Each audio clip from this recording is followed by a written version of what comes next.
avec des audiences dépassant certains soirs les 2 millions de téléspectateurs, Quotidien se positionne devant ses concurrents de l'infodivertissement sur la même tranche horaire, TPMP à vous. Cela en fait, à l'évidence, une émission de choix pour les invités qui jouissent d'une excellente visibilité. Et cela, les patrons des grands groupes l'ont bien compris. Sur le siège qui a accueilli Tom Cruise, Selena Gomez ou encore Omar Sy, il est de plus en plus fréquent d'y voir apparaître les directeurs des grandes institutions publiques. Ainsi, l'émission a reçu entre autres Jean-Luc Martinez, président-directeur du musée du Louvre, qui a tout de même laissé passer 18 mois, entre ses premiers échanges avec la production et sa venue sur le plateau de TMC, mais aussi Vincent Kobe, patron de Citroën, invité le 3 septembre 2020.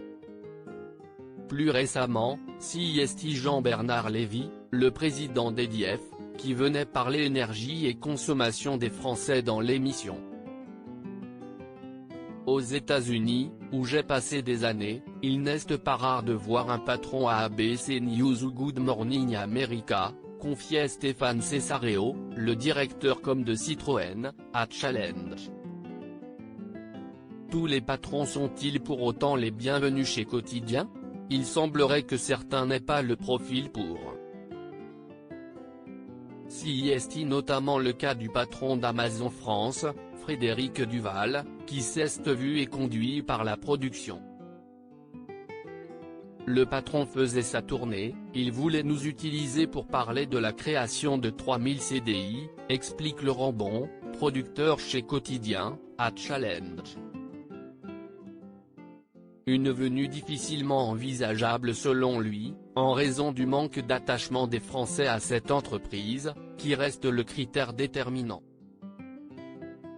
Quotidien, des invités de marque au fil des années, Quotidien a pu compter sur un panel d'invités 4 étoiles, à l'instar d'Isabelle Huppert, Fanny Ardant ou encore Jean-Pierre Bacry.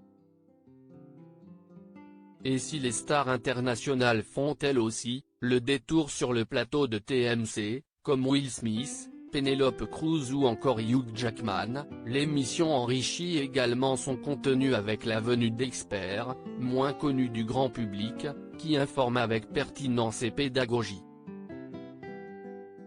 CIST le cas par exemple de Laurence Bonneux, chef économiste de Lockheed ou le criminologue Alain Bauer, dont les interventions passionnent toujours les téléspectateurs.